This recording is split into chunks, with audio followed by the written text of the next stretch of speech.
I'm going to use pseudonyms for anyone I reference in this post. I, a 41-year-old female, a stay-at-home mom. My husband, 48 years old, whom we'll call Jason, works in finance. We have been married for nearly 20 years. We have 2 kids, whom we'll call Albert, our 18-year-old son, currently a senior in high school, and Erina, our 15-year-old daughter. They are both the lights of my life. My marriage with my husband has grown somewhat stale over the years for a myriad of reasons, such as his work schedule and how I've aged poorly since we first met. Our son Albert has a girlfriend, 18 years old, whom he's been dating since they were freshmen in high school. We'll call her Katie. Albert absolutely adores Katie. She's his first love, and she's someone I've always considered as family. This makes the whole situation emotionally excruciating for me. Last week, I inadvertently saw my husband's phone screen and got a glimpse of a text thread between my husband and Katie, our son's girlfriend, and I read what looked like a message of her telling him that she misses sucking his cock. I froze in place in complete disbelief. I spent most of the day convincing myself that I must have misread what I saw. However, I didn't misread it because, over the last several days, I discovered a file on his computer filled with tons of BDSM porn. He clearly has a porn addiction. He also has saved photos of Katie from her Instagram on his computer. Although they weren't inappropriate, she was fully clothed. It was still the proof I needed to confirm that I wasn't going crazy. I also looked at his phone during opportune moments and saw more of their interactions. I wish I had never looked.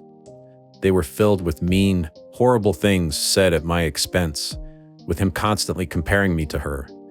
He would call me fat and old, among other things, with Katie Llewellyn. I've always had hunches or paranoid feelings that Jason has been cheating on me, but never in a million years could I have fathomed something like this. Last month, I found a thong in our bedroom that I know wasn't mine. I turned a blind eye to it, being naive and acting like it was maybe our daughter's, even though that made zero sense. Not only is he cheating on me, but he's betraying our son. I'm completely devastated.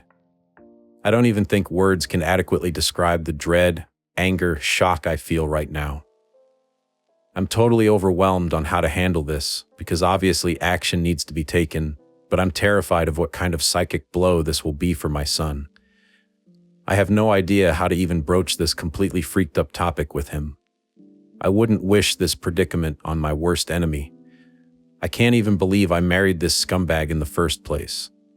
And then my mind started to race, realizing that I started noticing specifically unusual behavior from him around the same time Katie turned 18. Was he waiting for her to turn 18 before pursuing this affair?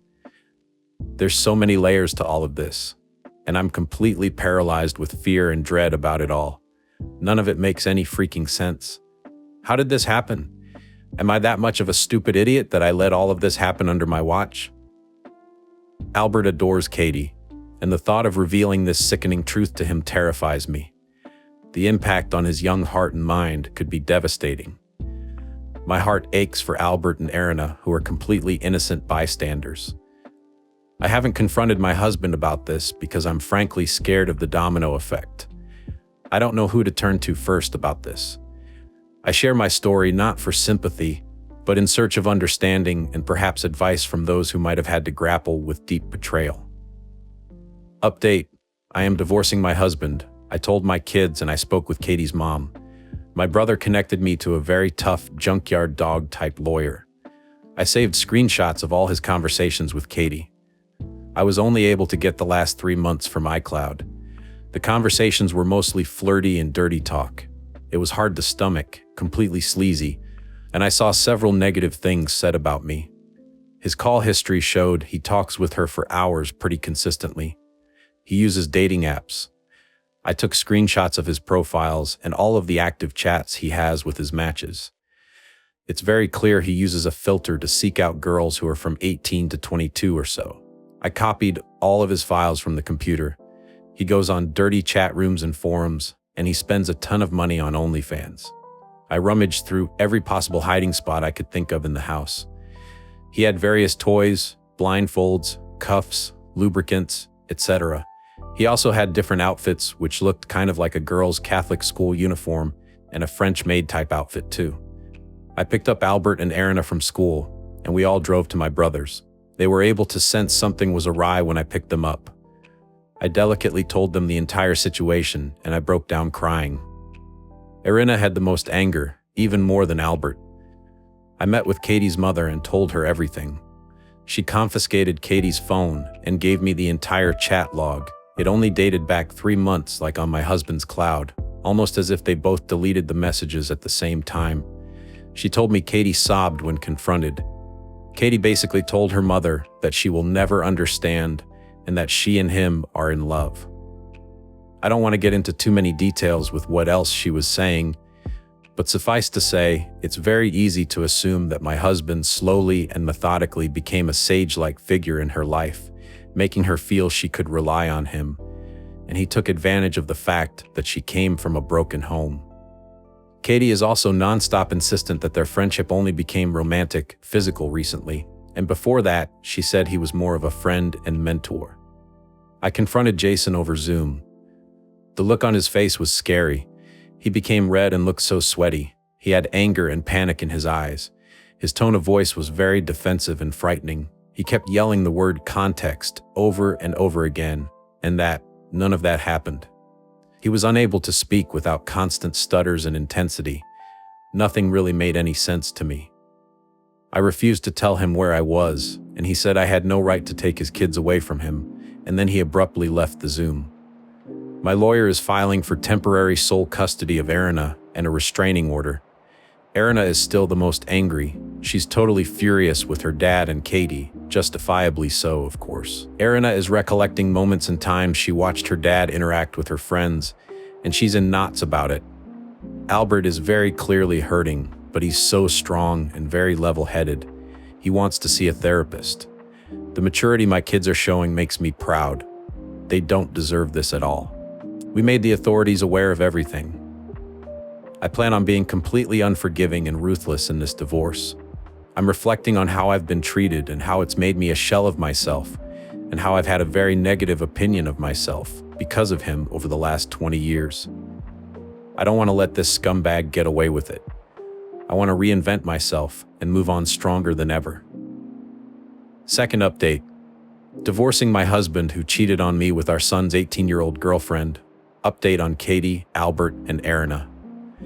Thank you again for all the love and encouragement. It gives me comfort and means so much to me. I've received many comments and messages accusing me of faking this story, which oddly also provides comfort because all of this feels unreal even to me. It validates my own feelings that there are people out there who can't even fathom this being true. I wish it were fake. I've been focusing on and worrying about how others are feeling over this, somewhat ignoring my own feelings, which I'm trying to change. I range from anger to numbness like a light switch. We're all safe and still at my brother's house. We're very careful, and his house is secured. Jason has tried to call my cell phone several times a day. I am refusing to interact with him, and I will have my lawyer handle all correspondence. He scares me, frankly. My brother has a very secure house with an alarm system and deadbolt locks. We feel safe with him. Both my son and I got checked out and tested. It appears so far that we're both clean based on the immediate rapid tests, but in the coming days, we'll know for certain when the lab results come in. I'm not overly concerned. Albert is scheduled to see a therapist early next week, which is very good and needed. He's not himself right now. He seems a bit shell-shocked, and I am concerned. He internalizes a lot, and it's hard to get a read on what's going on in his head. That being said, he's thoughtful and has been talking with me, asking me how I'm doing and everything. He's not interested in corresponding with his dad at all. He calls only my cell phone, and he hasn't tried to reach out to either Albert or Erina. I get the sense that Jason is extremely nervous. He's scared, and I think he deep down knows that if investigated thoroughly, he would be in big trouble. That's what my gut is telling me. I still think about the Zoom call with him, and the more I think about it, the more it looked like he was a man whose entire world was crashing down on him. The panic in his face was very apparent. I offered Erina for me to make an appointment with a therapist as well, but she doesn't want to see one yet. She said she's open to it eventually but wants time to herself. She's been asking her friends about her dad and if they experienced any creepiness from him. Her friends were open and honest with her, and apparently, they felt like he stared a lot and sensed his hovering presence whenever they were over. One of Erina's friends went so far as to say that she felt like he was checking her out a lot, like looking at her rear and complimenting the color of her yoga pants. At the time, no issue was brought up about it, but in light of everything that has been happening, it seems strange now. He would sit himself in different areas or vantage points to get a good view of her, she claimed. He also asked questions about what kind of friend group or which clique they were in at school. He kept asking about if they were popular girls. I'm completely embarrassed that they had this experience at our house. As for updates on Katie, which is the main reason why I wanted to write this update, I completely agree that she is also a victim. A lot of people have been emphasizing that, and I agree. I've done everything I could in my own power to indirectly get her opportunities to get help. Like I said, I told her mother, and she's been updating me on everything. Katie, unfortunately, is still living in her deluded reality, and I can only pray that she'll eventually come to her senses. She doesn't want to see any doctors or therapists at all, and has been constantly trying to reach Jason because, again, she believes that they are in love. From what I've been told, she hasn't been able to get hold of him, and he's been avoiding communication with her completely. Katie blames me for that and believes I took away his devices and am very controlling. Any truth that her mother tries to convey to her is met with conspiracy theories and hostility. Katie looks at me as a villain and still sees Jason through rose-colored glasses. Her mother showed her screenshots of his dating app profiles and matches, and she refuses to believe it, saying I photoshopped it. According to her mom, Katie keeps saying things like everyone is just mad because she found herself a real man and that I'm jealous because she takes better care of him than I do. It's in line with some of the conversations I screenshot, where a lot of what Jason says is him complaining about things I don't do for him in a cuddle way. Right now, she's insistent that she and Jason will be together in the long run. He's honestly a slimeball. I can only hope that Katie comes to her senses, but me directly intervening doesn't feel like it would be productive at the moment. Maybe eventually, though. Third update. Divorce is underway. Albert seeing a therapist routinely, and Jason, Katie meeting up again. The support, again, has been overwhelming, and I'm very grateful. Sadly, I've received a lot of negative, accusatory, harassing private messages from people here who think I'm faking this story. Someone made a comment on some post somewhere, claiming that my story has been debunked, and people believe that person. I've seen an uptick in negative messages accusing me of making this up for money. I'm not asking for money at all. Coming here was completely rooted in emotional desperation, and I didn't expect anyone to get invested in my story this way.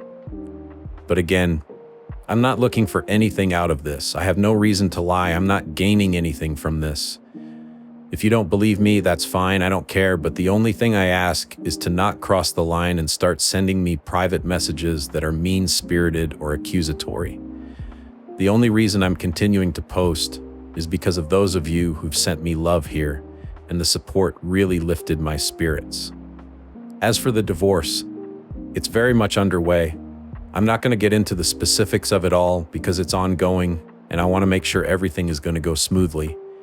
I got temporary custody of Erina. Jason also has to pay temporary child support. There's a protective order. Jason can't contact us or come near us. Right now, we're just focusing on getting through this legal mess. Again, not getting into specifics because I don't want to mess anything up. But what I'll say is I'm very confident, divorce aside, that there's overwhelming evidence against Jason that will get him in serious trouble, and it will impact him for the rest of his life. I'm sure eventually I can share more about that. I know a lot of people are concerned about his predatory ways, and I just wanted to convey this even though I have to be vague right now. Justice will come. All of your concern about how my kids are doing psychologically means a lot to me. Albert has been to therapy twice over the last 2 weeks. I know some people thought I was dismissive of him and acting like he's doing okay. I very much know that he's hurting internally, and we're doing everything we can to make sure he knows he is supported and loved. My brother has been amazing in spending time with Albert and Erina, and both of them have confided in him about a lot. My brother has a very healthy marriage, and both he and his wife have really stepped up to the plate for all of us.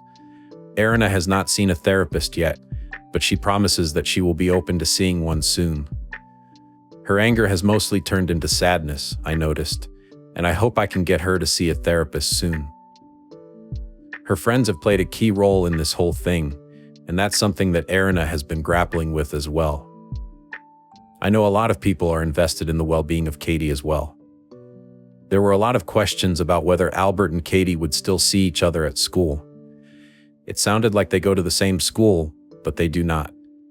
Albert and Katie went to the same junior high school and knew each other even then, but Katie ended up going to an all-girls Catholic high school, while Albert and Erina too stayed in the public school system.